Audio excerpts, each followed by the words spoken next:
তার পিছনে আছে পৃথিবীর শক্তিমান ষড়যন্ত্রকারীরা। ইলেকশন করলে সারা বাংলাদেশে এখন 5টা সিট পাবে না। বের যত গুণ, বেত্তমিজ, বেতাসির, বেয়াদ্দব, সব গুণ বেঈমানেদের আছে। উনি হইলেন আন্তর্জাতিক চক্রান্তের মূল ব্যক্তি। আমার তো অপমানে 2 গালে নিজে চর নিজে খাইতে ইচ্ছা করে। এরে বেটার বাচ্চারা, ওই কালকে কথাটা বলছে, ওই যে এইটার জন্য আমাকে প্রশ্ন করছে আমার এক সাংবাদিক বন্ধু, এই কথাটা কেন বললেন? হাসিনার সময় অন্তত দেশ ছিল, এখন দেশও নাই। আমি সেই বন্ধু শোনার জন্য বলতেছি, আমি এটা বলছি হাসিনার সময় গুম হইছে, খুন হইছে, লুট হইছে, কেস হইছে, সব কিছু হইছে, অন্যায় কাজ হইছে। কিন্তু হাসিনার সময় প্রত্যেক জায়গাতে কিছু নেতৃত্ব ছিল, ভোট না করেও কিছু নেতৃত্ব ছিল। এমপি সাহেব ছিল, উপজেলা চেয়ারম্যানরা ভোট করে নাই। কিন্তু একটা মানুষ বিপদে পড়লে ওরা ওদের প্রয়োজনেই শুনতে হয়েছে এই যে নিরীহ লোকটার কথা। এমপি সাহেব, উপজেলা চেয়ারম্যান সাহেব, আমি তো আইছিলাম আপনার কাছে, আমার তো এই বিপদ। এখন এই জায়গাটা নাই। এখন একজনে অপরাধ করলে কোথাও যাওয়ার জায়গা নাই। আমি সর্বোচ্চ জায়গা পর্যন্ত আমি ফজলুর রহমান গেছি, কেউ উত্তর দিতে পারে না। আমি বলতে পারি এই কালকে রাত্রেই গেছি, পরশু রাত্রে গেছি। সাধারণ একজন অফিসার একটা ঘটনা ঘটাইছে এলাকাতে, সেইটার বিচার পাওয়ার জন্য আমি তার উপরের অফিসার জেলা, তার উপরের অফিসার বিভাগ, তার উপরের অফিসার আরও বাংলাদেশের সর্বোচ্চ অফিসার, তারপরে গেছি তার সচিব, সর্বোচ্চ সচিবের কাছে। তারপরেও তারা বলতে পারে নাই যে এইটা ফজলু ভাই আমরা এই করব। অর্থাৎ এখন কে কোথায় নেতৃত্ব করতেছে, কে কোথায় কি করতেছে, কেউ কিছু জানে না। সব কিছু হতেছে গোপনে, সব কিছু দুষ্কর্ম হইতেছে বিদেশিরা।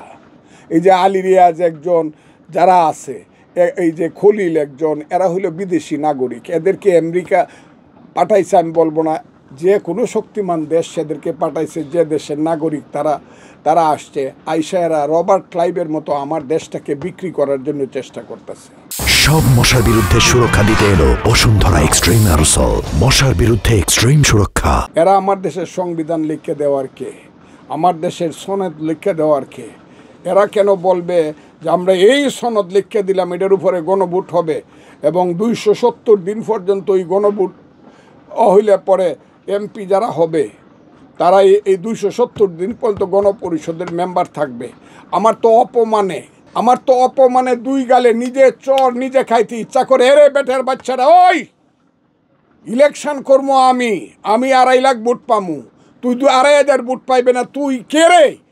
আমি কি করবো পার্লামেন্টে গিয়া আমার এটা লিখে দিবে, তুই কে? এই কথাটা আমার দল তো বড় করে বলে না, আস্তে আস্তে কয়। বিএনপির মতো দল তো বলবে নো, পার্লামেন্ট ইলেকশন দেন, যারা মেজরিটি হবে তাদের দায়িত্ব দেন। আমরা পার্লামেন্টে গিয়ে সমস্ত দল, জামাত হোক, শিবির হোক, এনসিপি হোক, যেই হোক, একজনও মেম্বার যদি কারো থাকে সবাইকে নিয়ে বৈশা আমরা সংবিধানটা সংশোধন করব এবং সেই সংশোধনের পথে আমরা 5ই আগস্টের শহীদদের রক্তের মর্যাদা দিব না। এরা লেখা দিব আমরা কি করব, পার্লামেন্টে গিয়ে 12,75,00,000 লোক এদেশে ভোট দিবে। এরপরে এদেরকে যে আমেরিকা থাকে 2 পয়সার দাম নাই যার, হ্যাঁ, রাস্তার থেকে টুকায় খায়, ওই চালায় খায়, ট্যাক্সি চালায় খায়, এর কথা শুনে আমার দেশের সংবিধান আমার লেখন লাগবো। আমার লজ্জা হয় না কেন? এটা তো মুক্তিযুদ্ধের। এই কারণে আমি বলি এই দেশে, বাংলাদেশ এখন আর দেশ নাই। আর ইউনূস সাহেব হইল এমন ধরনের, আমি ওনাকে 85 বছরের মানুষ, খারাপ কথা বলতে চাই না, উনি নোবেল পাইছে, কিন্তু ইউনূস সাহেব হইল সব দোষের দোষী। তার মধ্যে উনি হইলেন আন্তর্জাতিক চক্রান্তের মূল ব্যক্তি। আমার এই যে বন্দর দেয়া দেওয়া, আমার এই সমস্ত করিডোর দেয়া দেওয়া, আমার দেশের সার্বভৌমত্বকে অন্যের কাছে বন্ধক দেওয়া, দীর্ঘদিন মৃত্যু, ওই যে 50 বছর ক্ষমতায় থাকবো বলা। আমি এই কথা বলবো না কেন হইলো, এইটা আপনি অন্যরা জিগান, আমি অত বিশ্বাস রাখতেন। তবে আমি বললাম ইউনূস সাহেব এই দেশের মঙ্গল চায় না, তার কাছে এখন দেশ পড়ছে এবং তার পিছনে আছে পৃথিবীর শক্তিমান ষড়যন্ত্রকারীরা এবং সেই ষড়যন্ত্রকারীদের প্রতিনিধিরা 11 জন থেকে 19 জন আমার দেশে এসে বসে আছে। তারাই দেশ চালা, এখানে অন্য কেউ কিছু নাই দেশে।